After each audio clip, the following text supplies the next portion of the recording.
Hi, welcome to What the Flick. It's the end of the year. That means we have to pick the best and the worst movies. We're going to talk about the best right now, which I think was kind of obvious for some of us what the best was early on. And we'll do worst later on, so go visit that as well. I know what your best is because you saw it and you said this is the best movie of the year. I saw it at Telluride and I thought I'm not going to see a better movie. And then I opened myself up to that possibility and I saw a lot of other good movies. But it's the best movie I've seen in years. So it held. Spotlight. Guys, listen, everybody's going to be interested in this. One thing I don't like, one reason why I violated your rule here about best and worst is because... It was my rule. It's your rule. My rule. No one else likes this rule but me. The mom came in and made a rule. I have some issues there. Is that, you know, like the movies are so much, the good movies are so much better than the bad movies are bad, and they stay with us longer. So I didn't want to make it seem like, oh, some movies are bad. So there were four. I loved four movies this year. Loved, and those were Spotlight, obviously, Room, The Big Short, which I loved and just thought was so clever. So we have Cenk and Matt and I have a competing review to the It's just different. Yeah, it's just different. Additional review. No, it's competing. We're going to win. And I loved Creed. Like I adored Creed, and I liked a bunch of other stuff. So picking a best was hard, except I just felt like when I came out of, and other people have said this, but I thought it legitimately when I came out of Spotlight, I knew nothing about it, and I thought, wow, that's the sequel to All the President's Men, and All the President's Men, best journalism movie ever, except maybe it's now the second best journalism movie. Yeah. Wow. Okay. I just thought this blew me away. It blew a lot of the people I was sitting with away. This is what real journalism can do. It can change the world, as it did in All the President's Men, and it was surprising and interesting. Even though you figure out, even if you don't know the story fully, you figure out how this is going to end. Sure, they're going to break this story, but it delivers. The performances are to a person really terrific. Mark Ruffalo in particular, but Michael Keaton, Rachel McAdams also terrific. Liev Schreiber's so great. He's in it a little bit less, but he is. John Slattery. Makes you proud to be a Jew. John Slattery's so good. Yeah. There's a lot of moving parts in that one, and what's interesting is how it delivers that information in a way that you can follow, and it's dramatically compelling at the same time. And when you hold that up next to just this year alone, you had Truth and Concussion, which try to do the same thing and are nearly as good at it. So that's right. They found that balance. And you see, like a Concussion, which I liked kind of, and Truth, which I didn't, because I thought it failed to deliver on a story that is important and needed to be delivered on, and nobody's ever going to try again.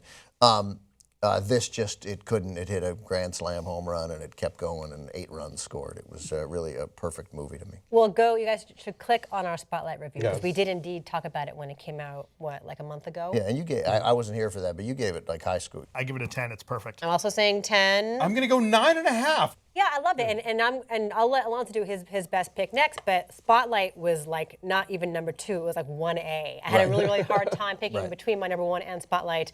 Alonso and I are in the LA Film Critics Association. Spotlight is our pick for best movie of the year, and it won our screenplay award as well. Correct. But the movie that you're going to pick. And by the way, just to mention it, we should mention, because you said one screenplay, Tom McCarthy wrote it and Tom directed McCarthy it. directed With the other person. Josh Singer. We'll look it up. Okay. Sorry. But do yours now. Sure. Well, actually, we have 2 ties today because Matt just texted me to tell me that Spotlight was his favorite of the year too. Yay. Unfortunately, he is not here today, but he let us know his vote.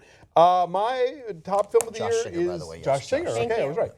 Mad Max: Fury Road. It's a movie that I have not been able to shake. I saw it twice, and it just is so electrifying, and it so does the stuff that you want movies to do, and makes you realize how much you take for granted in other movies that don't do it right. You know, the sort of leeway you give them just to an approximation of those kind of pleasures.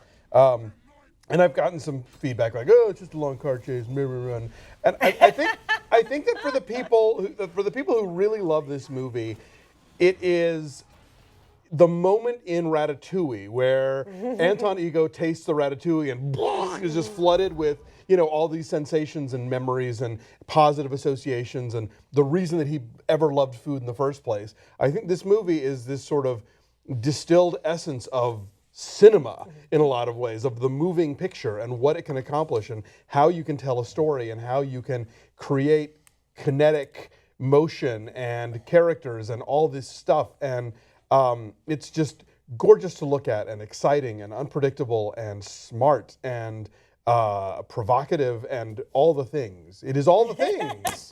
All the feels from all the things, yeah. Yeah, So, it was visceral. You know, my therapist said the same thing. No, he was like, yeah, how can you pick anything other than Mad Max? How can you pick How anything other can than Mad you? Max? Right. How, Ben? Yeah. Yeah, so George Miller got our Best Director award. It also won for cinematography and for production design. I also picked Mad Max as Best Movie of the Year. I had a hard time with like, okay, Spotlight, it matters historically, but Mad Max melted my face off. Right? It changed my DNA, and it was thrilling, you know, and beautiful, everything you said about it. It's ballsy, but it's also beautiful in like really delicate, intimate ways. And so no, it's not just a giant long car chase across the desert. When it stops to take a breath, you know, it's haunting and gorgeous. I love that it has a really strong woman at its center in Charlize Theron. And an entire matriarchy in the film. And yeah, I mean, Mad Max is literally a passenger in his own story here, and I'm fine with that. But it's beautiful and just daring.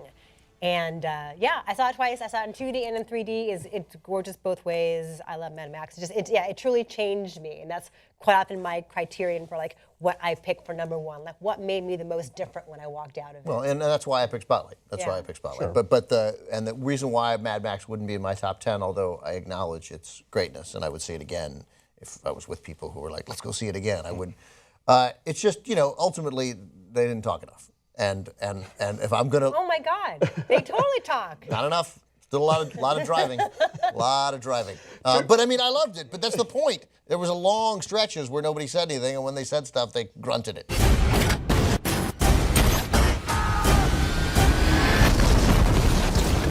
His music is like da da da da Right, da da. right. That's what I mean, but that's Flame-throwing guitar. right. But partly more that's you the need. difference between how we take something in. Like, you know, I want to see I want to feel that what that writer wrote and the things, clever things people say to each other. That's always going to get me more than something visceral, visually or auditory. And I think on paper I would agree with you. Like if you were to, if in a blind taste test, if that was the descriptions you give me, I'd say, oh yes, absolutely. I would But you go got for hit more. with this so But hard this that- movie, yeah, I got you. Yeah. To, It was to great. quote, It to was quote great. somebody on the internet years ago, I forget what movie this person was talking about, but he said, "It taught my balls to make fire with karate." Right. I can't say anything better than that. Right, so two of us picked Spotlight, two of us picked Mad Max. Pretty great choices all around. Yeah, totally great. Can't go wrong. So and go back and You look know at what? See them our both. reviews. See 'em both. Yeah, why not? Sure. And go back and look at our reviews for them both because they do exist out there. Bye. Happy New Year. Bye.